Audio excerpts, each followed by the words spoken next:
Hello everyone, welcome back to my channel Wangxian lovers. और आज मैं आपके साथ Wangxian fan fiction my hot professor का नेक्स्ट पार्ट शेयर करने वाली हूँ। अगर अभी तक आपने मेरे चैनल को सब्सक्राइब नहीं किया है तो प्लीज़ चैनल को सब्सक्राइब कर लो यार। और प्लीज़ आप लोग वीडियो को भी लाइक किया करो, क्योंकि आप लाइक नहीं करते हो। अगर आप लोग लाइक ही नहीं करोगे तो मुझे पता कैसे चलेगा आप लोगों को मेरा फ़ैन फिक्शन पसंद आ रहा है या नहीं आ रहा। प्लीज़ लाइक किया करो यार, अगर आप लोगों को फ़ैन फिक्शन पसंद आ रहा है तो। चलिए फिर माई हॉट प्रोफेसर का हम नेक्स्ट पार्ट शुरू करते हैं। तो इससे पहले वाले पार्ट में हमने देखा था कि हमारा प्यारा वे जिंग वांग जी के घर वापस आ गया था। दोनों ही एक्साइटेड होने की वजह से बाथरूम के अंदर शावर ले रहे थे। वी यिंग वांग जी से पहले शावर लेकर बाथरूम से बाहर आ जाता है। जब वो शावर लेकर बाथरूम से बाहर आता है तब उसे डोरबेल की आवाज़ सुनाई देती है। वी यिंग जाकर डोर को ओपन कर देता है, लेकिन उसी वक्त वांग जी भी जब वी यिंग को देखता है कि वो डोर पर खड़ा हुआ है। वांग जी को कोई भी आइडिया नहीं था कि इस वक्त वहाँ पर कोई आ सकता है। वांग जी विंग को पीछे से हक करता है और उसकी वो नेक पर एक सॉफ्ट किस करते हुए बोलता है, बेबी क्या हुआ, तुम क्या देख रहे हो। और वहाँ डोर पर हमारे वांग जी के प्यारे अंकल लैनचिरन खड़े हुए थे। लैनचिरन ने जो अपनी आंखों से देखा उसे यकीन नहीं हुआ। वे यिंग लैनचिरन को वहाँ देखकर बहुत ही ज़्यादा डर गया था। विंग को कुछ समझ नहीं आया कि वो क्या करे। वे यिंग जल्दी से वांग जी के पीछे जाकर खड़ा हो जाता है। वांग जी ने अभी भी डोर पर कोई ध्यान नहीं दिया था। वांग जी वे यिंग की ओर मुड़ता है और बोलता है, वे यिंग क्या हुआ, तुम इतने डरे हुए क्यों हो, क्या हो गया तुम्हें, तुम्हारी तबीयत तो ठीक है ना। वांग जी वे यिंग को चेक करने लगता है, लेकिन तभी वी यिंग वांग जी के फेस को देखते हुए उसे पीछे की ओर देखने के लिए बोलता है। जैसे ही वांग जी पीछे टर्न होता है, वांग जी अचानक से वहीं पर फ्रीज हो जाता है, क्योंकि उसने अपने अंकल और ब्रदर को डोर पर खड़े हुए देखा। लैनचिरन के होश पूरी तरह से उड़ चुके थे। उसे यकीन नहीं हुआ कि उसने ये क्या देख लिया, वांग जी और वो भी ये सब। लैनचिरन सच में 1 मिनट के लिए सदमे में चला गया था। लैनचिरन इस कंडीशन में आ चुका था कि वो गिरने वाला था। सिचन ने उन्हें पकड़ा और बोला, अंकल अंकल आप ठीक तो है ना। वांग जी जब ये देखता है कि उसके अंकल नीचे गिरने वाले थे तब वो जाकर होश में आता है और बोलता है, गगा प्लीज़ आप अंकल को अंदर लेकर आइए। सिचन लैनचिरन को पकड़ता है और उन्हें अंदर लेकर आता है और उन्हें अच्छे से सोफे पर बैठा देता है। सिचन वांग जी की ओर देखता है और बोलता है, वांग जी जाकर जल्दी से पानी लेकर आओ अंकल के लिए। वांग जी जल्दी से किचन में जाता है और वो उनके लिए पानी लेकर आता है। लैनचिरन एक गिलास पानी का पीते हैं, फिर वो उन सबकी ओर देखते हैं। लैनचिरन गुस्से में विजिंग की ओर देखता है और बोलता है, तुम अभी के अभी यहाँ से जाओ। जैसे ही वांग जी ये सुनता है वो वी यिंग की ओर देखता है। वी यिंग जब ये सुनता है तो अचानक से उसे ऐसा लगा जैसे किसी ने उसके हार्ट के अंदर स्टेप कर दिया हो। वी यिंग का हार्ट अचानक से बहुत पेन करने लगता है। वांग जी वी यिंग की ओर ही देख रहा था कि इस वक्त वी यिंग को कितना हर्ट हो रहा है। वांग जी वी यिंग को इस हालत में बिल्कुल नहीं देख सकता था। वांग जी ने जल्दी से अपने अंकल की ओर देखा और बोलता है, अंकल मेरी बात सुनिए प्लीज़। लेकिन लैनचिरन अपनी जगह से उठ जाता है और चिल्लाते हुए बोलता है, मैंने जो कहा तुमने सुना नहीं, अभी के अभी जाओ यहाँ से। और वांग जी तुमसे तो मैं बाद में बात करूँगा। वी यिंग वांग जी की ओर देखता है। वी यिंग की आंखें बिल्कुल नम हो चुकी थीं और वो वांग जी की ओर ही देखे जा रहा था। वी यिंग ने अपना सिर हाँ में हिलाया और वो वहाँ से जाने लगता है। इससे पहले कि वी यिंग वहाँ से जाता, वांग जी ने वी यिंग का हाथ पकड़ा और वो बोलता है, अंकल मैं वी यिंग से प्यार करता हूँ और वी यिंग मुझसे, और मैं इससे शादी भी करना चाहता हूँ। प्लीज़ अंकल आप ये सब चीज़ें मत कीजिए। वी यिंग यहाँ से कहीं नहीं जाएगा। जैसे ही लैनचिरन ये सुनता है, लैनचिरन को एक और बड़ा सदमा लगता है। लैनचिरन चिल्लाते हुए बोलता है, वांग जी तुम्हारा दिमाग खराब हो गया है, तुम ये क्या बोल रहे हो, तुम्हें पता भी है तुम क्या एक लड़की से तुम्हारा दिमाग खराब हो गया है। वांग जी अपने अंकल की ओर देखता है और बोलता है, अंकल मैं वी यिंग से प्यार करता हूँ तो इससे क्या फ़र्क पड़ता है कि वो एक लड़का है या लड़की। मुझे इस बात से कोई फ़र्क नहीं पड़ता कि वी यिंग एक लड़का है। फ़र्क इस बात से पड़ता है कि मैं उससे प्यार करता हूँ। मैं बस इतना जानता हूँ, इसके अलावा मुझे और कुछ भी नहीं जानना। लैनचिरन चिल्लाते हुए बोलता है, वांग जी तुम्हारा दिमाग खराब हो गया है।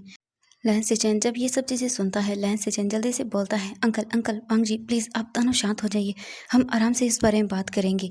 प्लीज़ अंकल आप शांत हो जाइए, आपकी तबीयत खराब हो जाएगी। लैनचिरन सिचन की ओर देखता है और बोलता है, सिचन तुम अपनी इस भाई को समझा दो, जितना जल्दी ये समझ जाएगा उतना ही इसके लिए ये अच्छा होगा। और मैंने वांग जी की शादी पहले ही एक लड़के से तय कर दी है। वो जिन फैमिली की है, उसका नाम म्यान म्यान है, और 2 दिन के बाद वो हमारे घर मिलने के लिए आने वाले हैं। अगर तब तक ये नहीं माना तो मुझे और भी तरीके आते हैं अपनी बात मनवाने के लिए, ये तुम इसे अच्छे से समझा दो। वांग जी जब ये सुनता है तो वो जल्दी से विंग का हाथ पकड़ता है और बोलता है, अंकल नहीं, ऐसा कभी नहीं होगा, मैं कभी भी किसी और से शादी नहीं करूँगा। लैन चिरन चिल्लाते हुए बोलता है, सिचन मैंने जो कहा तुम इसे अच्छे से समझा दो, मुझे दोबारा से ये सब चीज़ें सुनने न पड़े। ये बोलकर लैन चिरन वहाँ से उठता है और वो वांग जी की अपार्टमेंट से बाहर आ जाता है। वांग जी अपने ब्रदर की ओर देखता है और बोलता है, ब्रदर मैं कभी भी किसी और से शादी नहीं करूँगा, मैंने बोल दिया है, मैं विंग से प्यार करता हूँ और उसी से शादी करूँगा। सिचन वांग जी की ओर देखते हैं और वो जल्दी से अपने ब्रदर को हक करते हैं और बोलते हैं, वांग जी मैं तुम्हारे साथ हूँ, मैं अंकल को मनाने की कोशिश करूँगा। ठीक है, तुम चिंता मत करो, अंकल मान जाएंगे।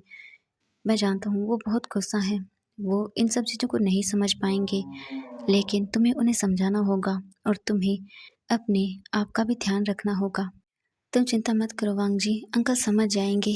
अभी अभी उनके लिए ये सब चीज़ें नहीं है, उन्हें समझने के लिए थोड़ा वक्त दो, वो तुम्हें एक्सेप्ट कर लेंगे, वो विंग को भी एक्सेप्ट कर लेंगे। बस अभी अभी उन्हें जो पता चला है बस उसे वो एक्सेप्ट नहीं कर पा रहे हैं। वांग जी मैं तुम्हारे लिए अंकल से बात करूँगा, ठीक है। ये बोलकर सिचन फिर वियिंग की ओर देखता है, वो वियिंग को हक करता है और बोलता है, वियिंग थैंक यू, तुमने मेरे भाई को जीना सिखाया, तुम्हारी वजह से ही वो बदलने लगा है, वो स्माइल करने लगा है। इन कुछ दिनों में मैंने वांग जी को स्माइल करते हुए देखा है, उसे हंसते हुए देखा है। मैंने वांग जी को पहली बार ऐसा करते हुए देखा है। मेरा भाई बिल्कुल एक मोम की गुड़िया की तरह था, जिसके अंदर इमोशन तो थे लेकिन वो कभी बाहर नहीं ला पाता था। आज तक उसने हर उस चीज़ को माना है जो अंकल ने कहा है। वांग जी ने कभी भी अपने लिए कोई स्टैंड नहीं लिया, आज वो पहली बार अपने लिए कोई स्टैंड ले रहा है, वो पहली बार किसी चीज़ के लिए ज़िद कर रहा है।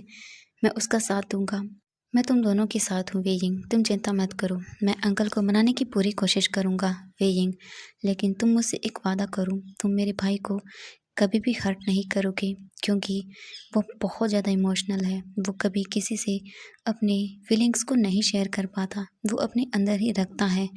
मैं जानता हूँ, इसीलिए तुमसे बोल रहा हूँ, कभी भी उसे हर्ट मत होने देना, उसका ख्याल रखना। वियिंग सिचन की ओर देखता है और बोलता है, जी सर, मैं उसे कभी हर्ट नहीं होने दूंगा, मैं उसका पूरा ख्याल रखूँगा, आप चिंता मत कीजिए, मेरे लिए वो बहुत इम्पोर्टेंट है। सिचन वियिंग की ओर देखता है और एक स्माइल करता है और बोलता है, वियिंग आज से तुम मुझे सर नहीं बुलाओगे, तुम मुझे गगा बुलाओगे, जैसे मुझे वांग जी गगा बुलाता है, ठीक है। वियिंग स्माइल करता है और बोलता है, ठीक है। कुछ देर के बाद और उन दोनों से बातें करने के बाद सिचन वहाँ से चला जाता है। सिचन के वहाँ से जाने के बाद वियिंग वांग जी की ओर देखता है, जैसे ही वियिंग वांग जी की ओर देखता है वियिंग की आंखों में आंसू आने लगते हैं। वांग जी जब ये देखता है तो वो जल्दी से वियिंग के पास जाता है, उसे हग करता है और बोलता है, वियिंग चिंता मत करो, सब ठीक होगा, अंकल मान जाएंगे, मैं जानता हूँ वो पहले गुस्सा करेंगे लेकिन फिर वो मान जाएंगे, तुम चिंता मत करो। वियिंग वांग जी को टाइटली हग करता है और बोलता है, गगा अगर अगर आपके अंकल नहीं माने तो क्या वो सच में आपको मुझसे दूर कर देंगे। वांग जी वियिंग को टाइटली होल्ड करता है और बोलता है, वियिंग ऐसा कभी नहीं होगा, ऐसा कभी नहीं होगा वियिंग, मैं तुम्हें कभी खुद से दूर नहीं जाने दूंगा। वियिंग वांग जी की ओर देखता है और बोलता है, गगा अगर वो नहीं माने तो। ये सुनने के बाद वांग जी भी बहुत डर जाता है। वांग जी वियिंग को कस के गले लगाता है और बोलता है, वियिंग अगर वो नहीं भी माने तो भी मैं तुम्हें नहीं छोड़ूंगा वियिंग। वियिंग ये सुनता है तब वो वांग जी को और भी ज़्यादा टाइटली होल्ड कर लेता है। कुछ देर तक इसी तरह एक दूसरे को गले लगाने के बाद वो दोनों एक दूसरे से अलग होते हैं। तभी वियिंग का फ़ोन रिंग करता है। वियिंग जल्दी से अपना फ़ोन निकालता है तो वो देखता है कि कॉल जियांग चेंग की है। वियिंग जल्दी से फ़ोन को पिक करता है। जैसे ही वियिंग फ़ोन को पिक करता है, जियांग चेंग चिल्लाते हुए बोलता है, वियिंग तुम कहाँ हो, मैं थोड़ी देर के अंदर वापस अपने रूम के अंदर आ रहा हूँ, अगर तब तक मुझे तुम वहाँ नहीं मिले तुम देख लेना, मैं सच में तुम्हारी टांगें तोड़ दूंगा, तुम्हारी वजह से पता है मुझे मॉम से झूठ बोलना पड़ा, मॉम बहुत गुस्सा होती अगर उन्हें पता चल जाता कि तुम कहाँ हो। वियिंग जियांग चेंग से बोलता है, जियांग चेंग मैं आ रहा हूँ, बस थोड़ी देर में मैं आ जाऊँगा। जैसे ही जियांग चेंग वियिंग की ऐसी आवाज़ सुनता है तो वो बोलता है, वियिंग क्या हुआ, तुम ठीक तो हो ना। वियिंग बोलता है, नहीं जियांग चेंग मैं ठीक हूँ, तुम चिंता मत करो, मैं बस थोड़ी देर में आ जाऊँगा।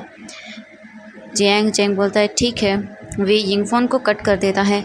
इसके बाद वी यिंग वांग जी की ओर देखता है और बोलता है, काका अब मुझे वापस हॉस्टल जाना होगा। जियांग चैंग हॉस्टल आ गया है और मुझे उसे बात भी करनी होगी। वांग जी वी यिंग की ओर देखता है और बोलता है, ठीक है वी यिंग। इसके बाद वी यिंग जल्दी से वांग जी की कुछ क्लॉथ पहनता है और वो वांग जी के घर से चला जाता है। जाने से पहले वांग जी वी यिंग के लिप्स पर एक सॉफ्ट किस करता है और बोलता है, वी यिंग तुम चिंता मत करना, सब ठीक होगा, ठीक है। वी यिंग भी अपने सिर को हाँ में हिलाता है। इसके बाद वी यिंग वांग जी के घर से चला जाता है। 15 मिनट के बाद ही वी यिंग जल्दी से अपने यूनिवर्सिटी आ जाता है और वो अपने हॉस्टल रूम्स की ओर जाने लगता है। वी यिंग जैसे ही अपने रूम के अंदर आता है वो जल्दी से डोर को नॉक करता है। जियांग चैंग 1 मिनट भी नहीं लगाता और वो डोर को ओपन कर देता है। जैसे ही जियांग चैंग डोर को ओपन करता है वो वी यिंग की ओर देखता है। वी यिंग की आंखें बहुत ही डिफरेंट लग रही थी जियांग चैंग को। वी यिंग जल्दी से डोर को बंद करता है और वो जियांग चैंग को बहुत ही टाइटली होल्ड कर लेता है और वो रोने लगता है। जियांग चैंग जब ये देखता है तो वो बहुत ही शॉक हो जाता है। वी यिंग को ऐसे उसने पहली बार देखा था। जियांग चैंग घबराते हुए बोलता है, वी यिंग क्या हुआ, प्लीज़ प्लीज़ मुझे बताओ क्या हुआ, तुम इतना रो क्यों रहे हो, सब ठीक तो है ना। वी यिंग प्लीज़ बताओ मुझे, तुम डरा रहे हो मुझे। वी यिंग प्लीज़ शांत हो जाओ। जियांग चैंग बहुत देर तक वी यिंग को इसी तरह से टाइटली होल्ड किए रखता है और उसे शांत करने की कोशिश करता है। कुछ देर के बाद जब वी यिंग शांत हो जाता है, जियांग चैंग वी यिंग को जल्दी से अपने बेड पर बिठाता है और बोलता है, वी यिंग क्या हुआ, मुझे बताओगे क्या हुआ है, तुम रो क्यों रही हो। वी यिंग प्लीज़ बताओ मुझे, तुम मुझे डरा रहे हो। वी यिंग जियांग चैंग की ओर देखता है और बोलता है, चैंग मैं उन्हें नहीं छोड़ सकता, वो मुझे दूर नहीं कर सकते उनसे। जियांग चैंग जब ये सुनता है तो उसे कुछ भी समझ नहीं आता। जियांग चैंग वी यिंग के पास बैठता है और बोलता है, वी यिंग क्या बोल रही हो तुम किससे दूर नहीं हो सकते, क्या बोल रही हो, प्लीज़ वी यिंग तुम मुझे सच बताओ और सही सही बताओ क्या हुआ है। इसके बाद वी यिंग जियांग चैंग को सब बता देता है कि वो वांग जी से प्यार करता है और वांग जी भी उससे प्यार करता है। यिंग जियांग चैंग को सब बता देता है कि किस तरह से वो वांग जी को टीज किया करता था और जब उसे पता चला कि वांग जी भी उससे प्यार करता है तो वो एक दूसरे के साथ कितने खुश थे। वे यिंग जियांग चैंग को सब बता देता है और वो ये भी बताता है कि किस तरह से आज लैंस चिरन ने उन्हें देख लिया था। वी यिंग जियांग चैंग को हक करता है और बोलता है, चैंग उन्होंने कहा कि वो वांग जी की शादी किसी लड़की से करवा देंगे, वो मुझे एक्सेप्ट नहीं करेंगे। जियांग चैंग मुझे कुछ समझ नहीं आ रहा कि मैं क्या करूं।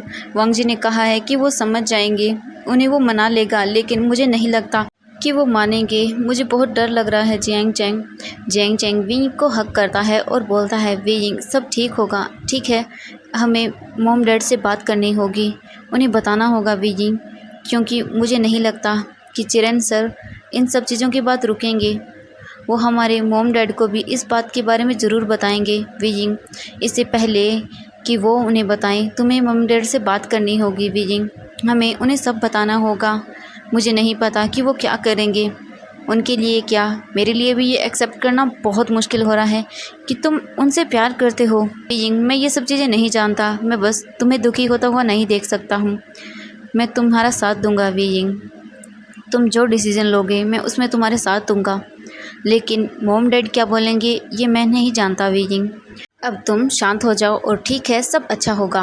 मुझे मेरा ये रोतलू वी यिंग बिल्कुल पसंद नहीं है, मुझे तो मेरा वो हंसने वाला वी यिंग पसंद है। ठीक है, अब रोना बंद करो और चलो जल्दी, मैंने तुम्हारे लिए खाना बना दिया है, वो खा लो और फिर हम अच्छे से सोएंगे और फिर हम कल मॉर्निंग को मॉम डैड से बात करेंगे, ठीक है। वी यिंग स्माइल करता है और बोलता है, ठीक है, वैसे भी मैं तो ऐसे ही रो रहा था, मुझे पता है मैं मेरे गगा को नहीं छोड़ सकता हूँ। चैंग चैंग वी यिंग की ओर देखता है और बोलता है, OMG वी यिंग इतनी देर में ही तुम इतने बदल गई, अभी तो तुम रोतलू बन रहे थे और अभी इतने हंस रहे हो। हाँ, जियांग चैंग विंग को टीज करने लगता है। इसके बाद जियांग चैंग विंग के पास बैठता है और बोलता है, वैसे मुझे ये बताओ तुम्हें वो पसंद कैसे आ गई। वी यिंग स्माइल करता है और बोलता है, मुझे नहीं पता, बस मैंने जब उन्हें पहली बार देखा तभी वो मुझे अच्छे लगे। जियांग चैंग वी यिंग से सब चीज़ें पूछता है। जब उसे ये पता चलता है कि वो पहली बार वांगजी से कैसे मिला था और उसने कैसे वांगजी को किस किया था, जियांग चैंग को यकीन नहीं होता। वे यिंग जियांग चैंग को ऐसे सब बता रहा था जैसे वो खुद पर बहुत प्राउड फील कर रहा हो। जियांग चैंग जब ये सब सुनता है तो वो बोलता है, OMG मेरा भाई इतना शेमलेस है, मुझे तो पता भी नहीं था कि तुम इतने ज़्यादा शेमलेस हो। वे यिंग स्माइल करता है और जियांग चैंग की ओर देखता है। इसके बाद वे यिंग और जियांग चैंग दोनों ही अपना खाना खाते हैं। अपने खाने को अच्छे से खाने के बाद वो दोनों आराम से अपने अपने बेड पर जाकर सो जाते हैं। अब हमें लैंस जिरेन के और का सीन दिखाया जाता है। लैंस जिरेन जैसे ही अपने घर आता है वो गुस्से में अपना फ़ोन निकालता है और जल्दी से जियांग फेंगमियान को कॉल करता है और बोलता है, फेंगमियान मुझे तुमसे एक इम्पोर्टेंट बात करनी है, इसलिए मैं कल तुमसे मिलने आ रहा हूँ तुम्हारे घर पर। जियांग फेंगमियान को भी ये समझ नहीं आता कि अचानक से क्या हो गया। इसके बाद लैन चेन कॉल को कट कर देता है। तभी वहाँ पर लैन सिचन भी आ जाता है। लैन सिचन जब अपने अंकल को इतने गुस्से में देखता है तो वो उनके पास बैठता है और बोलता है, अंकल प्लीज़ मेरी बात सुनिए। तभी चिरन गुस्से में सिचन की ओर देखता है और बोलता है, सिचन मुझे समझाने की कोशिश बिल्कुल मत करना, मैं उस लड़के विकी को एक्सेप्ट कभी नहीं कर सकता हूँ, उसे तुम समझा दो अच्छे से। और मैं अभी मिस्टर जिन से बातें करने जा रहा हूँ कि वो जल्दी हमारे घर आएँ और वांग जी और मियान मैन की शादी जल्दी से तय कर दी जाए, क्योंकि मैं अब और लेट नहीं कर सकता हूँ। सेजन अपने अंकल को समझाने की कोशिश करता है, लेकिन लैंचरन बिल्कुल भी उनकी कोई बात नहीं सुनता और वो वहाँ से चले जाते हैं। सेचन अपने अंकल को वहाँ से जाते हुए देखता है, लेकिन वो कुछ भी नहीं कर पाया। लेकिन वो बोलता है, अंकल प्लीज़ आपको समझना होगा, मैं अपने ब्रदर का साथ नहीं छोड़ सकता। जितना जल्दी हो सके अंकल आप समझ जाएंगे, ये अच्छा होगा। मैं जानता हूँ वांग जी कभी भी विंग का साथ नहीं छोड़ेगा। तो फ्रेंड्स आज के लिए बस इतना ही। नेक्स्ट पार्ट के लिए वेट कीजिएगा and thank you so much friends मेरी वीडियो देखने के लिए। और कल किसी ने कमेंट किया था कि ये क्या ये इसमें मेल प्रेगनेंसी है, तो नहीं, ऐसा बिल्कुल भी नहीं होगा, इसमें कोई मेल प्रेगनेंसी नहीं है। और फिर से किसी ने कमेंट किया कि दी प्लीज़ मुझे एफएफ का लिंक दे दो, तो I am really sorry everyone, मेरे पास एफएफ्स के लिंक नहीं है क्योंकि मैं उन्हें कहीं लिखती ही नहीं हूँ। मेरे पास बिल्कुल भी टाइम नहीं होता कि मैं उन्हें जाकर कहीं भी लिखूँ। तो I am really sorry everyone कि मैं आप लोगों को लिंक तो नहीं दे पाऊँगी। Bye bye everyone.